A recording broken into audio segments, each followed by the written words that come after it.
Hey, Corporal Budgell. How did you get involved in the Canadian military? And where did you serve? Well, I had a bit of background because I started out in Army Cadets when I was in school. And then when I finished school, I practically went straight into the military. I served for 11 and a half years. I served in Kingston, Ontario. And then I went to Oromocto, New Brunswick. I served there for a year or two, and then I went from there to Germany, to West Germany, and I served there for 3 years. And then I came back and I served in Toronto. And then from there, I went to Egypt, and I served there for 6 months during the '73 war. And then I come back from there and I served in Vancouver, British Columbia. That's a good life. You learn a lot. Everywhere you go is different, and everywhere you go, the people are different. And as we were all taught, as soon as you start, that's the first thing they tell you, we're one big family. So wherever you go, you're always going to meet people that you know from some other place you've been. Yeah. So there's lots of people from all over Canada, and you just make friends with everybody because you're all doing the same thing. You're all there for one cause. You're there to serve your country, no matter what part of the country you're from. Do the best you can wherever you are.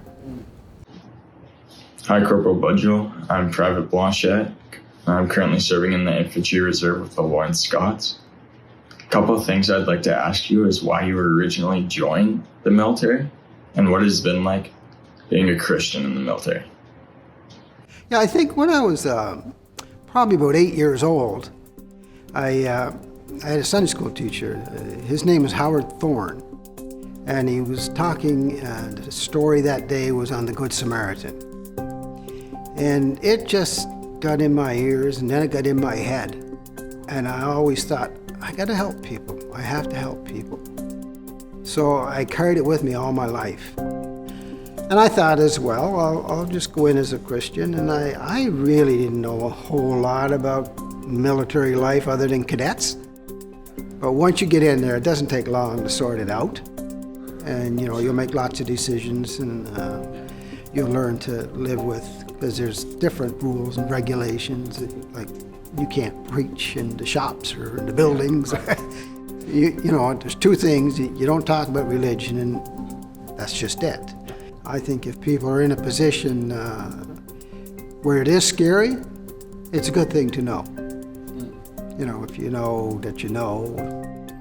So yeah, I think that's a good thing. You just gotta be careful you don't get into the swing of everything, because you will go right into it, and there's times you could be in the bush for 6 weeks, and then life changes in the bush, as everybody knows.